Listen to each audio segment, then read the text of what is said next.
Streaming all across the country, from Washington State to South Beach and the Northeast to the deserts of Arizona, to dive into all things football. You're listening to the B&E Podcast.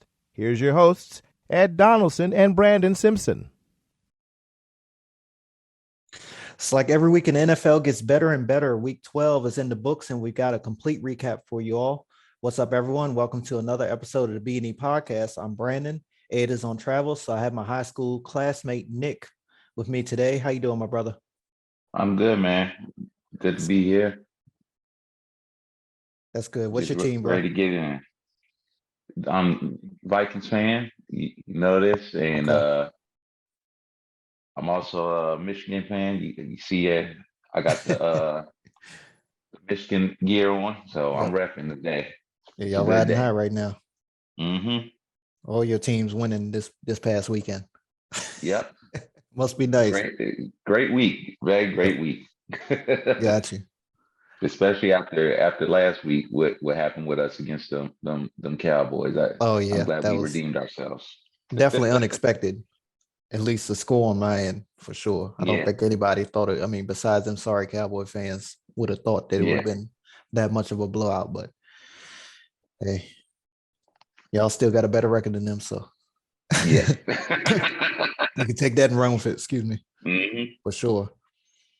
All right, everyone. Time for our opening drive. Odell Beckham Jr. He was kicked off a flight in Miami on Sunday after a health concern. ESPN reports the free agent wideout initially refused to leave the plane.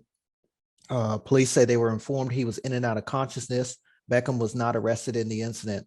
Rams wide receiver Allen Robinson appears he's out for the season. Head coach Sean McVay said Sunday the wide receiver will need foot surgery. He didn't play in Sunday's loss against the Chiefs. And lastly, Russell Wilson, he's shrugging off an on-field incident between he and defensive tackle Mike Purcell. Defensive lineman had just got an unnecessary roughness penalty when he got into the face of Russ as he was leaving the field. Wilson said after the game that Purcell was only frustrated about how the defense was playing. All I could think about as I kept seeing that this morning was in the cafeteria. You remember when Jaron and Nikki got into it? Oh. No, that was Donnelly. That's right. That was him and Donnelly in band. Yeah. And Donnelly said, "Don't get in my face." And Jaron said, "You better watch yourself." Watch yourself. Jaron said, "You better watch yourself." I was like, "What?" That's Jaron all I actually think said about that. when I kept seeing Purcell getting Russell's face, because Russell just was like, Russell ain't real. Yeah, he not He's not the doing nothing. type that he gonna get riled up when they winning, to celebrate. But when there's frustrations and losing and stuff like that, Russell gonna be calm, cool, collected. So Russell would just, just looked like he whispered something over to him or whatever, and kept it moving. Oh boy, and then they was making fun of Hackett because they was like, you could tell it's a shit show there because Hackett is just sitting back watching his quarterback, getting I don't know, these people think I'm. Hold on one second. Damn. Yeah, so the coach, it was stuff on Twitter and everything I was seeing. It was like, Hackett was just standing there and just letting it go down and not doing nothing. What are your thoughts on that? Hey, that's just the whole epitome of the season. Like, Yeah, Russ hasn't been living up to the expectations. They have a losing record, and they lost to a team that's been struggling at quarterback. Like, they have no consistency at quarterback, and the defense actually been keeping them in the games. And for Russ to only put up 10 points to a team that can barely score the ball, yep, like, that's unacceptable. And the defense, Purcell, he had a right to yell at him because you're not doing anything. Yep. And whatever Russ has no reason to say anything to him. Don't talk to me. Yeah. Go put some points on the board. Exactly. Win the game. You lose 23-10 to a team that put in like 3 different quarterbacks throughout the whole season. Like, don't talk to me. True. Like, I didn't even know Sam Darnold was starting in this game until I looked. I didn't either. I thought it was going to be like PJ Walker. Yeah. The Like, Baker played last week. Yeah, Baker played last week. Yeah, I was completely lost. I don't know what the hell. They don't know who to put in. Yeah. Like, how in the world you lose to a team that don't know who they're putting in at quarterback? Yeah, Like that's unacceptable. I picked the Broncos against the Raiders last week, and they hit Devontae Adams on that overtime throw. He walked into the end zone basically, and I was like, I ain't messing with these damn Broncos no more. And I looked, they was up against Carolina. I was like, shit, I don't know who to pick here, but I said, let me go ahead and go with the home team because it's just not working there for Denver for sure. Yeah, I placed the bet on, and they cost me my bet. I'm mad at them. Yep. I'm more so mad at Russ because like for you to be requesting all this stuff and you're not living up to the expectations, like you gotta be better. You gotta be better. Mm-hmm. All right, so your Vikings, Nick, they were up for a big Turkey Day challenge. They held off the Patriots there at US Bank Stadium. How you feel after this game? It was a good rebound, and I'm glad we pulled off the win. Our defense has a lot of work to do. The Patriots were exposing us in the run game. Mac Jones was looking like Tom Brady, dropping dimes all over the field. You know, Kirk Cousins was Kirk Cousins. He made good throws and also made a bad interception throw. So, and like always, Justin Jefferson, he comes through. Dude is Yep, just a beast, making some freakishly athletic catches out of nowhere. And I'm just glad he's on our team. I'm glad we got him because definitely. if we didn't have him, we'd be in some trouble. We would be in some trouble. But we pulled out the W. It was a good way to cap off Thanksgiving, and I'll take my win. I'm not going to complain. Absolutely. Yeah, you mentioned Mac Jones. He didn't play bad after a less than stellar week against the Jets the week before, where him and was it Zach Wilson just played terrible. But he actually set a Mhm. career high in passing yards, which I just saw this morning. I didn't catch much of that game, but I caught a little bit of the first half. Nothing too flashy from the Patriots, though, besides Hunter Henry touchdown, which is expected of them. They don't really have a number one threat at wide receiver, in my opinion, and most people already say the same. They added those tight ends a couple years ago, and that seems like what they're doing the most with them right now. But yeah, Justin Jefferson just did his thing like he always do. I expect nothing less of him. Even against Dallas, I was surprised when he didn't end up, having a decent game, no matter what they say about Diggs down there. But Yeah.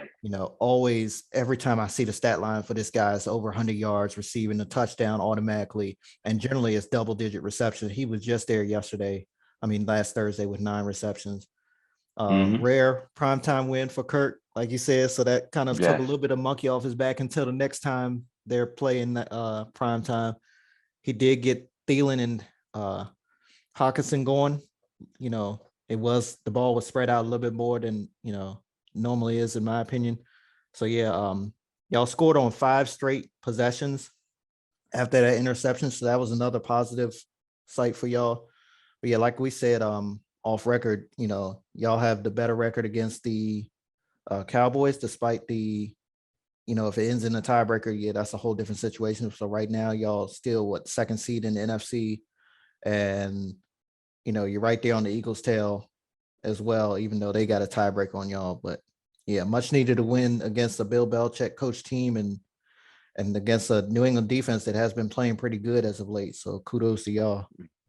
And another thing, Kirk Cousins usually struggles against Bill Belichick. Mm-hmm. He doesn't usually have good games against Bill Yep. Belichick. Like Bill Belichick has figured Kirk Cousins out. So I was surprised that Kirk Cousins actually was putting points on the board. Had 3 passing touchdowns, and yeah, Hawkinson he's been a very good addition to the Vikings. He's been coming up with a lot of clutch catches, and he's been pretty much the security blanket other than Jefferson, Mm. because Thielen's been struggling with a couple nagging injuries. Looks like he's getting healthier and he's going to start contributing. But Hawkinson's been a very good sleeper pickup for the Vikings. Absolutely. All right. So Bucks and Browns, they were one of two games to go to overtime on Sunday, and the Browns were able to secure the win ahead of the big return of Deshaun Watson in week 13. How do you feel about this one? The Bucks, they had I think the whole NFC North, South, they have like the Falcon syndrome where they just cannot finish games. Like it's just crazy. They had the lead. They had opportunities to extend on the lead, but they couldn't do it. Yep. Like they were moving the ball, and then there would be like a penalty or a sack that would set them back, and they'd be in third and long situations, and they would have to punt the ball. Mm-hmm. Like they had so many missed opportunities to extend the lead and come out with the W. They just didn't salvage it, and that's what led to the Browns. Jacoby Brissett leading the fourth quarter drive and throwing a dime and freaking a joke. Yeah, Making hell a of a catch. freaking crazy catch. And it was right before he dropped the ball. Yeah. The previous play. And then he came up with a miraculous catch in the back of the end zone to tie the game up. Mm-hmm. So yeah, kudos to the Browns. They grind and gritting their way, They for the most part they stay competitive in the majority of the games. And they just good. And when they finally get Deshaun, I like next year when they have Deshaun for the whole season. They're going to be a good team. Mm-hmm. They really are. Yeah. And they'll probably make some additions as well.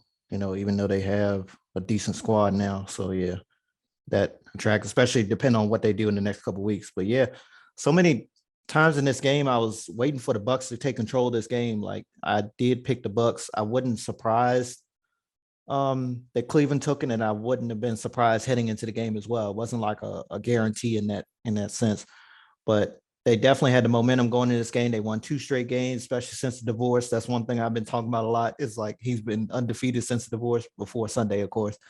But yeah, Brady was under duress a lot too. Every time I looked around, Myles Garrett was in his face for sure. I think Myles ended up with a sack and a half, but doesn't add up to the fact of the quarterback pressures and all that stuff. But yeah, on the other side of the field, we all know what Nick Chubb's going to do. Kind of disappointed that they're not utilizing Kareem Hunt. They definitely have a big 2-headed monster if they want to use it, or if they can. But yeah, you mentioned that catch by David Njoku, one-hander, guy right in his face. But yeah, one of the most physical tight ends he's had some big plays against us. So I definitely know that name, for sure. But yeah, it'll be good to see Deshaun Watson back out there next week, see how they develop, how this goes, how he chemistry develops between him and the receivers. And of course, it's down in Houston against his former team. So besides this week, even so Sunday, Houston has played hard, in my opinion, most of this season. They've been in a couple of these games, their record doesn't show for it, but this game, honestly, this could be an upset, you know what I'm saying? Even though the Browns are looking good. Houston, like the quarterback, it's just the quarterback play. The defense has been there. It's just consistent quarterback play. I think, that's what, and it's funny you mentioned the quarterback, because that's obvious to everyone, but it's like, I like Davis Mills. I know Brandon Cooks is there, but other than that, he doesn't necessarily have a top receiver to throw to. You know what I'm saying? I think they need to put a couple more pieces around him. I'm sure the offensive line needs some work, but I really like Davis Mills. So it'd be interesting to see how they go as far as, obviously right now they probably have the top pick in the draft nailed down. So to see what they do with that and, how they go from there. Will they keep Lovie Smith? That's another thing. So yeah, this game coming up Sunday definitely could go in the Texans' favor. I would pick the Browns as of now, but yeah, it could go in their favor. Yeah. I think they should keep Lovie Smith. Same here. Like he has some competitive in all the games. Yeah. They just need to get some pieces in free agency and in the draft, and they can really be a good team. And it's a team that nobody thought coming in would make noise either. So it's not like they're disappointing in a sense. Right. Nobody thought that the Texans were going to go out there and win 7, 8, 9 games or whatever and make some noise in the AFC. So it's not bad. And then you don't want to fire another head coach, second year in a row. You just got rid of David Cawley after 1 year. Mm-hmm. Lovie Smith was on the staff, but yeah, that's not a good look. Yeah, honestly. it's a bad look if they fire him after one season. You can't do that 2 years in a row. Definitely. There's no way you can do it 2 years in a row. Definitely. You gotta at least give Lovey three years. Oh yeah. You at least got to give him 3 years. Yeah. If it doesn't work after 3 years, then you can make that coaching decision on, hey, we got to move on from it. But you can't just have 2 coaches get fired in back-to-back seasons. That's a bad look for the whole organization and the NFL. Definitely. And 2 African American coaches too. Which ain't too many of them anyway. Right. That is definitely not a good look. Yep. Turning the page, everyone. I was riding with the Falcons heading into this game. The Commanders got the job done at FedEx Field. As it stands, all 4 NFC East teams would be in the playoffs if the season ended today. Man, I wish Ed was here on this game because he's been critical of his Commanders all year, and I know you like the Commanders as well. I would love to see what he had to say about this one. But yeah, great win for the Commanders on a day that the team honored the late Sean Taylor. Not exactly the statue I think we all were expecting, for sure. I know, it's definitely making some heat on social media and the fans aren't too excited about it, what it looked like. But just to pause on that, I want to get your thoughts on that too.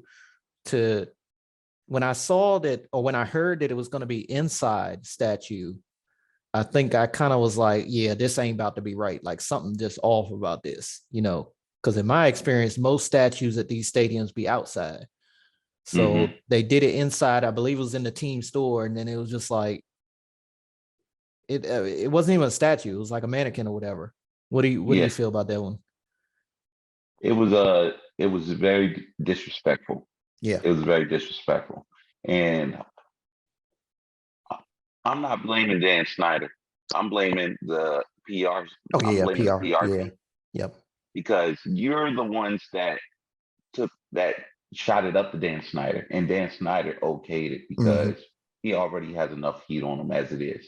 And it would look bad if he denied it, and he would get blasted for it. Yeah. So the PR, I don't like that whole PR team. What in the world were you thinking when you say, "Oh, we're going to build a statue," and you get a freaking mannequin from like TJ Maxx or H&M, exactly, and then put a jersey and helmet and cleats on, and then you put it in glass, like it's something that can't be touched. Yeah, like I could have had I had a better idea of the statue. You could have had Sean Taylor's hit on the freaking punter. Yeah, definitely as a statue. Yeah, that Pro Bowl play. Like, and you come up with a mannequin with a jersey? Like, what is this? And it comes at a time where your team is actually on a win streak. And now, instead of talking about how the team is doing on defense and offense, we're talking about a statue that's not even a statue. True. Like, it's stupid. It's bad publicity. Like, it really is. Like, something like whoever is on that PC team, they all need to be fired. Like, they let the whole organization down. They dropped the ball. They straight up dropped the ball on that. And then it's not like, it's not like they're the first team to ever have a statue for a former player or coach or something. It's not like they're setting they didn't have a blueprint in a sense. You have Ray Lewis in Baltimore, Johnny U, you have Vince Lombardi. You can go on and on, all these statues across the league. What's the linebacker for the Panthers? Mills. Sam Mills, yeah. Sam Mills. Yep. Sam Mills got a statue. Yep. Yeah, so many of them you can relate to. Don't make no daggone sense. How you pitch a statue, and that was your definition of a statue? Yeah. Mm-mm-mm. Yeah, it's wild. Can't believe it. Definitely. But yeah, back to the game though. Shout out to the Washington defense for holding Cordell Patterson in the check. I mean, he's had a really good season. He just broke the record for kickoff returns, was it the week before? Held him in check on both offense, the running game, and in the return game. Two things really caught my eye. Brian Robinson Jr., I've been pushing for him, rooting for him since the shooting. He had his first career 100-yard rushing game, probably one of more, many to come. He's one of my favorite young running backs in the league right now. And Kendall Fuller, game-clinching interception there. I believe it was Deron Payne that got the tip there on the end zone and in the red zone. So yeah, Washington 7-5. They got the Giants, I believe, in back-to-back weeks or back-to-back games and a bye week in between. So we'll see how they look after that. And what do y'all fans say now? Taking command? So I guess they're taking command. I mean, this is surprising. The entire NFC East is this good, 7 wins plus for everyone. Just about, I mean, just over the midway point. This is for a division that we used to call the NFC least. This is crazy. Yeah, I think at the end of the season, it's going to be 3. I don't think all 4 because it's so too too. many divisional games that you got to play. Yep. And it's going to start off with the Giants playing the Commanders back to back. It's going to be this game, and then the Commanders have a bye week, and then they play them again. Yep. So those are going to be 2 crucial games right there. And then you're going to have the second game against Washington and Dallas. That's going to be a crucial game. So yeah, it's going to be a dogfight. And whoever has to play them teams in the playoffs, it's not going to be easy. It is definitely not going to be easy. But as for the defense played very well, and they were for the most part, they did their job. The run game for the Falcons is vastly improved. Like they were running the ball, they were being very physical, and because it was raining, it kind of called for that. Yeah, definitely. Heavy run game and Brian Robinson. I was telling people when he was on the IR because of the shooting that when they get him back, it's going to change the whole offense, and that's what he did. He had that 14-yard reception where he trucked the corner and then got into the end zone. Like that's what he does. He's a physical runner, and they need him. They definitely need him. And he's kind of kept Antonio Gibson on his toes because Gibson now being more cognizant of keeping that ball close to fumble his issues chest he had. And making sure he doesn't fumble the ball. True. So it's a good 2-headed running back system. And if Heineke can just continue to manage the game and not throw them crucial interceptions, because he made some real bad interceptions yesterday. So if he can just continue to manage the game, keep them ahead of the chains, they can continue to build on this win streak. Absolutely. Titans and Bengals, what a game, everyone. The rematch of the AFC divisional game from last season. One of them, of course. Bengals got another win against the Titans. This was a very interesting game. I knew it was going to be a dogfight. Yep. I did not expect Derrick Henry to have 17 rushes for 38 yards. Same. I didn't expect that. I thought he would have at least 100 yards. I never expected just 38 yards. And when you hear that, you would think that the Bengals would win handily. It was a close game, 20-16. Yep. So it was the Titans stepped up on the defense, made sure that Joe Burrow didn't go off, and kept it a close game. And for the Bengals, they continue to gain momentum and stay afloat. And once they get Jamar back, they should be all right. And they can actually, honestly, they can beat the Chiefs. It's they can beat the Chiefs. The Chargers can beat the Chiefs. Like the Chiefs Titans can too. Aren't immaculate. Like teams in the AFC can beat the Chiefs. Yep. So it's going to be very interesting to see how the playoffs, everything plays out when it comes to the playoffs. Yeah, T. Higgins, man, that's another team that we know very well in the Ravens. I mean, in the Bengals. For me being a Ravens fan, talk about that catch he had there in the right corner of the end zone. Yeah. You know, they're still without Jamar Chase right now. So yeah, I mean, but even when all three guys are out there, it just seems like, you know, it's just they're just all that good, obviously, to where anybody can go off in any type of moment. So yeah, you mentioned the Derrick Henry, how they contained him.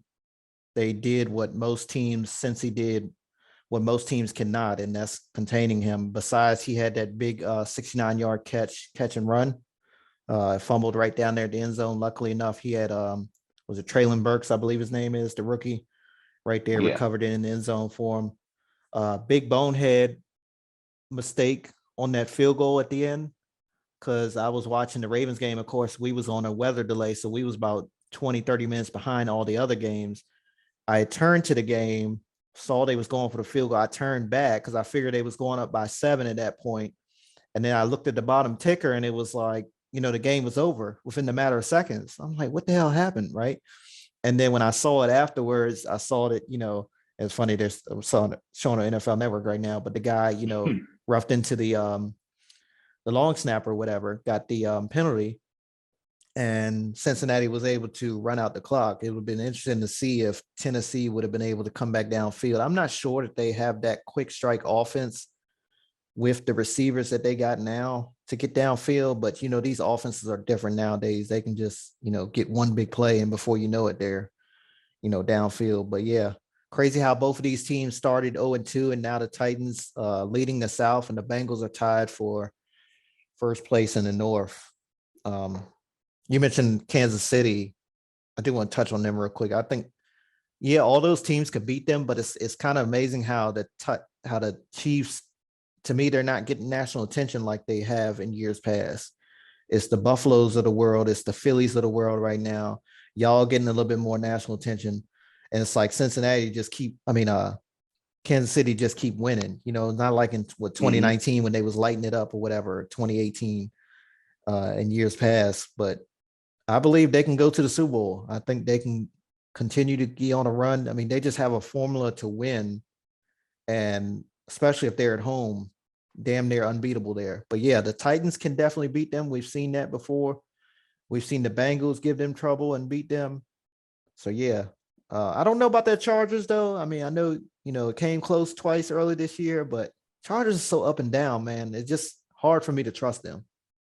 Yeah, and we forgot about another team, the Dolphins too. Oh yeah, the Dolphins, man, like they are scoring. Yeah. They can score. Like if they have to get in the shootout with the Dolphins, oh man, that is going to be real tough. You got Waddle and Tyreek up there. They just like and Tua's just like he's having a phenomenal season, man. Like he really is. Yeah. Like he should be up for comeback player of the year. The way he's playing. Yep. But yeah, turning the page, everyone, them damn Ravens, man. I had a feeling when I saw that rain in the pregame, then we got into the weather delay. I said, man, we might mess around, lose this one. We don't play good in the rain. Of course, it is dried up and everything, but I think it just got us off rhythm. But then again, the Jaguars have had our number. I remember they beat us in London a couple years ago when we were just as good and they were just as bad, and they beat the hell out of us over there in London. So I wasn't surprised about this one. Two main reasons why they won: Zay Jones and this running back Hasty. I don't want to mispronounce his name. Absolutely no answer for these guys. Every time I turn around, the ball was going to one of them. And then we let Trevor Lawrence look like Peyton Manning in his prime, for real. Plus their defense showed out against us. I mean, I'm a big Trevor Lawrence fan. Dude was 7 for 9 for 91 yards and a touchdown on the last drive, plus that 2-point conversion. I mean, they earned a win. Honestly, they did earn the win. We kind of gave it to them too, but they did earn it. In the end, we can't win games without, we're scoring all field goals. You know what I'm saying? We just not that good anymore. And the NFL don't work like that anymore. But yeah, each of those field goals, especially early on, should have been easily been touchdowns for sure. We left a lot of points on the board for sure. Up by 9 early in the fourth quarter. Already knew that it wasn't going to last. Again, the Jaguars just have our number for sure. They mentioned one of the commentators early in the game said that the Jaguars have a winning record against only 6 teams in the NFL, and of course, we're one of them. So yeah, but I've been saying all year that good things come when we throw the ball to Demarcus Robinson. This guy used to play for the Chiefs. He knows how to win. He knows how to score. We got the ball to him last week and we won. We don't have Rashad Bateman right now. Duvernay, it's kind of like 1 week on, 1 week off with him. He's good, but he's still developing as a receiver. He's had some big plays, but I think Demarcus Robinson is our best threat at the actual wide receiver position, and we didn't get the ball to him Sunday. 1 reception for 17 yards is it's just a lot of issues right now, especially on the offensive side of the ball. Plus, we have injuries at the left tackle position. Makari was getting beat all day. Just a damn mess. You see this game? Yeah, I watched the game, and it was just costly turnovers, fumbles, when y'all had a chance to extend the lead. It was a turnover that would get the Jaguars back into the game. Yep. Trevor Lawrence, when it was clutch time, he dropped some straight up dimes. Yeah, he did. Straight up dimes, making the comeback. And the Jaguars, they actually deserved to win the game the way they were playing. Yeah. They played good. Trevor Lawrence played good. It was just like the Ravens kept shooting themselves in the foot. They Absolutely. Really did. Like Lamar Jackson had a good game. It was just like fumbles, and it was just random fumbles here and there that would give the Jaguars momentum to make the comeback. Yep. And Justin Tucker, the fact that we were looking at him attempt a 67-yard field goal, and we actually thought it was going to go in. Yeah, shows how great he is. Definitely. And I'm gonna say it, and it should be no question. Justin Tucker should be a first ballot Hall of Famer. He should Absolutely. Be a first ballot Hall of Famer. If he is not a first ballot Hall of Famer, then we need to be done. We need to get rid of the Hall of Fame. Yeah. Because that dude is just completely great at what he does. Yep. And it's no question, he's the greatest kicker of all time. Yeah, I was sitting there with the clock and we had 2 timeouts and I was like, man, we still got a chance, like legit. And I was like, get it to the 45. And I look and I think the target line was like the 48, if I'm not mistaken. Yeah. And sure enough, we hit, I think, Ed Oliver, and he got out just in time with 2 seconds left, lines up for the kick. They had the wide shot from behind them. And I'm like, yes, it's in. And then they're like, no good. I'm like, I was going off. I was like, yes, bro. Did you see we won. Next thing you know, the lineman? The lineman was jumping up in the air. They're like, he's about to make this. Yeah. And I'm like, this dude's about to make this. And then it just fell like 5 yards short. Yeah, 5 yards short. I'm like, this dude he could have really made a 67-yard. He kicked the ball on the opponent's, on their own 45-yard line. Yeah, that's a bad man. From their own 45-yard line. And it was with accuracy. Like, that's crazy. And some people took offense or said I was wrong when I said, when was it McPherson from Cincinnati? When he had a great season last year. And I want to say it was Young Hong Koo. Mm-hmm. It was definitely though McPherson. A lot of people last year was like, oh man, he's gonna be the next Justin Tucker, this and that. I'm like, Justin Tucker is in a league of his own. And I'm not trying to say that because I'm a Ravens fan. Like you said, these are facts. You're not a Ravens fan. You ain't got no hate against us, but you just said, he should be a first ballot Hall of Famer. And then McPherson comes out this year and he's missing kicks left and right, especially early in the season. I haven't heard too much the last couple of weeks, but yeah, I mean, this guy, man, we definitely had a shot. Like you said, I mean, I was sitting there like, man, we got it, we win it. And then I was looking at the crowd too, because the camera angle didn't change when they first did it. Mm-hmm. And the crowd didn't seem like they wasn't reacting, at least from what I saw. Or maybe I was just that hyped up.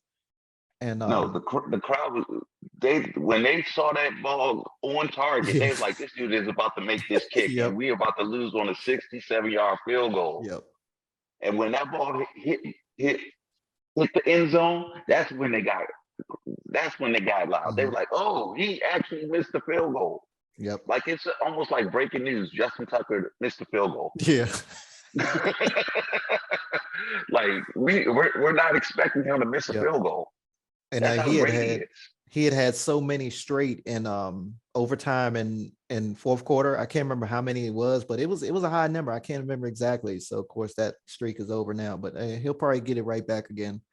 We definitely had a shot though. If he would have made that field goal, I would have been like, Justin, just retire. Do the mic drop. I'm done. I'm done. What else do I need to prove? Yep.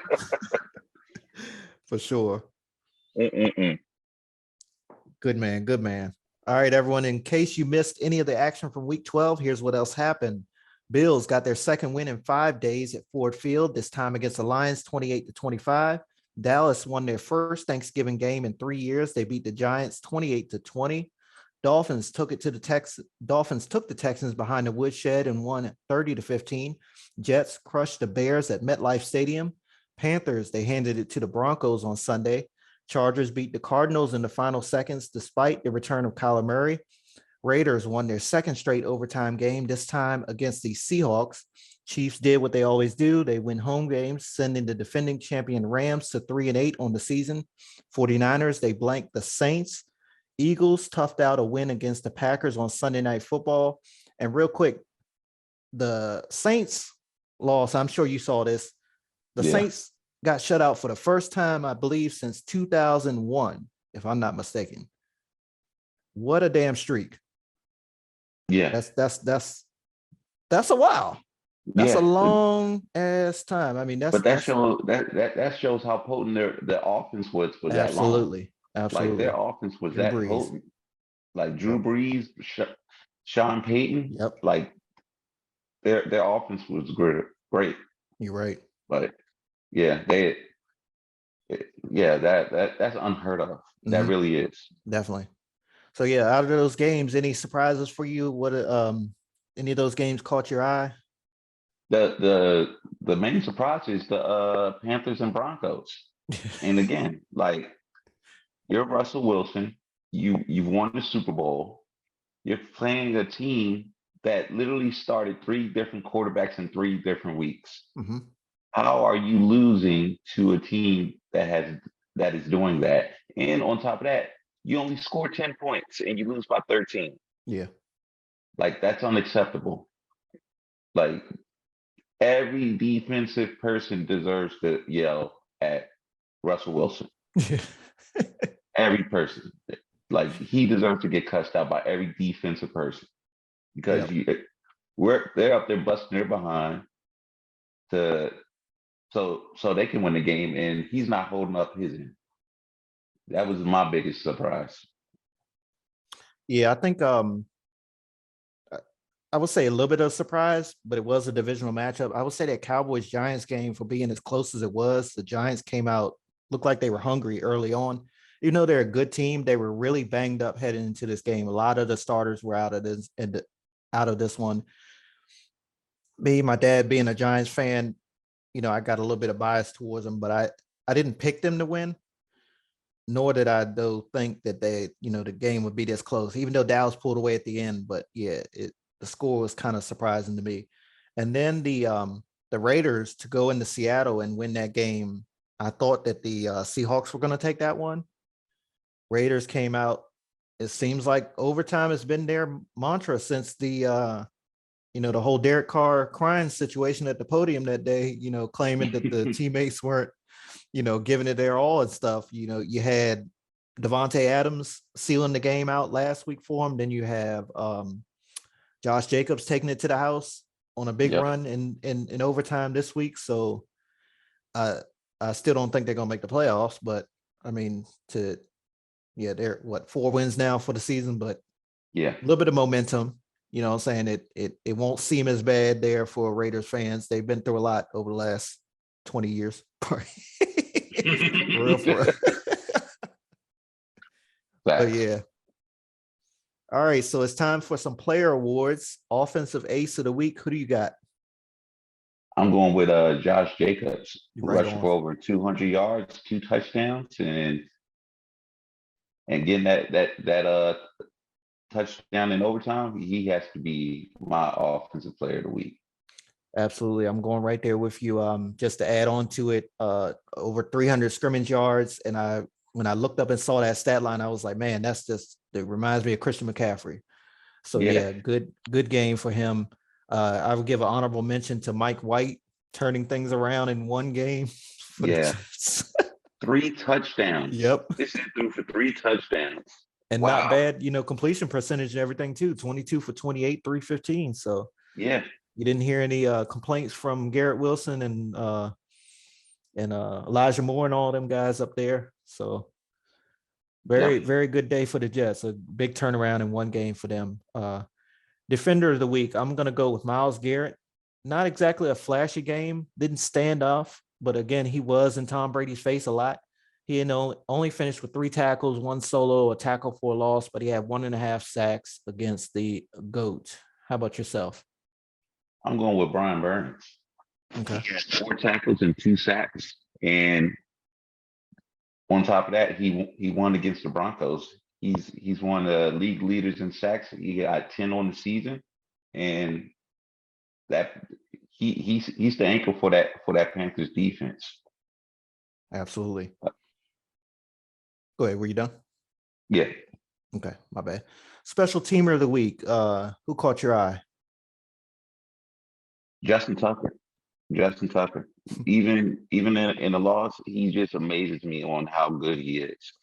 And I still cannot get over the fact he kicked a 67-yarder, and we all thought it was going in when he kicked the ball, and he missed it by 5 yards. Like, the dude is just he's just great. Yeah. And we need to give him his flowers. Absolutely. I'm going to go with Tyler Bass. He was perfect on field goals and extra points in a big Thanksgiving game for the Bills. Plus, he had the big 45-yarder game winner as time expired there at Ford Field in Detroit, again on Thanksgiving Turkey Day. Bonehead play or call of the week. I'm going to go with Sean McVay. Wasn't necessarily a bonehead, but it was just funny to watch. He was doing his job, getting ready for the game. I believe the game hadn't started yet. I think they was getting ready to kick off or whatever. Looking at the field, he's walking down, head turn one way, body going another. And then I believe it was Roger Carter Jr., number 49. Mm-hmm. He's running on the field, getting his helmet on, runs straight into McVay. McVay gets hit in the jaw by the helmet, knocks him sideways, nearly off his feet. And then the sideline reporter comes back from halftime. And they said, they always do the checking in with the coaches at halftime. They said, well, how you feeling about the game, this and that? Of course, he answered the question. Said, how you feeling, how's your jaw? How's your face? And he said, oh, y'all saw that? Yes, fool. There's cameras everywhere. Like, come on. So yeah, that's my bonehead. I guess that's more of a play in a sense because the guy was getting ready to run on the field. So what's your bonehead call or play of the week? Man, I had a couple, and it was one particularly in college, and it was the field goal attempt with the Jets where they freaking botched the snap. Then it was a fumble. The Jets fumbled the ball, and I forgot who were they playing again? They were playing who Jets again? And, hold on, let me go back to it. Oh, the Bears. They were playing the Bears. Yep. The Bears recovered the ball. They're running. The guy is running with the ball, and then as he's running, he fumbles the ball out of nowhere. Nobody touched him. He just fumbles the ball. And then everybody's jumping on the ball and trying to get the ball. Yeah. And then for the college, it was this guy, Daniel Sanderson, the Pitt player, on the sideline, takes his helmet and smashes his helmet against his head forcefully multiple times. I'm like, what in the world is wrong with this I did dude? see that. Yep. Yeah. And they showed the players on the bench. Yeah. like I don't know. We up here stressing about CTE and head injuries. This dude takes a helmet and smashes it forcefully against his head multiple times. And I'm like, hey, are y'all going to check this dude out for a concussion? What school was that again? Do you know? Pittsburgh. Oh, we'll say, you know, them linemen from up north, Nebraska, Wisconsin, all them some big boys up there probably didn't even hurt them. Because I always like when we go into the draft and we need a lineman and then we draft, because I don't watch much college football, but I do know that. And we need a lineman. I'm like, get somebody from Nebraska, Michigan, Wisconsin, one of those Iowa, one of those northern states that it's, I don't know, maybe it's just the cold air, but them boys up there, they tough. For sure. Oh no, the Big Ten. If there's anything about the Big Ten, they produce linemen. Yeah, they produce linemen. They got big physical linemen. They're athletic. They can run block, and mainly they can run block. They're good run blockers. Pass blocking, they're good, but their specialty is run blocking. They will knock you off the ball. Got you. I don't think I mentioned I'm going to run down the games real quick for next week. Okay. Thursday night, Buffalo, New England, everyone will open week 13. Yeah, week 13. Got Pittsburgh at Atlanta, Green Bay at Chicago. We'll see if Aaron Rodgers plays. And if he does, does he still own the Bears? We'll find out that one there from Soldier Field on Sunday. Jacksonville, Detroit. Your Vikings will host the New York Jets. Washington at New York Giants. They're in the NFC East. Eagles will host the Titans on Sunday afternoon. Broncos at Baltimore with my Ravens. Big game, of course, down there in Houston. Cleveland at Houston. Deshaun Jackson set to start for the Browns. Seattle at Los Angeles Rams. Miami at San Francisco. That should be a big game. Kansas City at Cincinnati. Los Angeles at Las Vegas. Indianapolis at Dallas. New Orleans at Tampa Bay. Real quick, I got 3 games off the bat that I'm looking forward to. Did any of those catch your eye? Let's see here. Run them games back again. Yeah, it's probably the big one's probably Kansas City at Cincinnati, Miami at San Fran, and of course, I think it's not really a big game, but Cleveland and Houston. And I think mine is probably another one I want to see. I always love seeing Aaron Rodgers play the Bears, especially even though it was just last year when he did the I still own you, I own you thing there at Soldier Field. Yeah, I think that Kansas City game is going to be a good game. Oh yeah, rematch of that is going to be a good game. AFC Championship game, right? Yeah. Yeah, and that the Giants and Commanders game is going to be a very good game because it's playoff implications and seeding. So for sure, whoever wins that, and then 2 weeks later, whoever if they split, then it's going to be a very, very interesting division. For sure, most definitely. It's surprising. Like I thought the bye weeks were over, and I see because I didn't realize, I thought they were over. I didn't even pay attention to the fact that Washington hadn't had theirs. So I saw this morning that they said they were back to back with the Giants and then they had a bye week. So late bye weeks coming up. Arizona and Carolina, y'all teams will be on the bye week this coming week. A lot of big games this coming week. Nick, I appreciate it. We're going to get you back on with Ed. Have a Lackey High School reunion for sure. All right, cool. Very soon. All right, man. Good catching up with you. I appreciate it. All Thanks right. everyone for listening to the latest episode of the B&E podcast.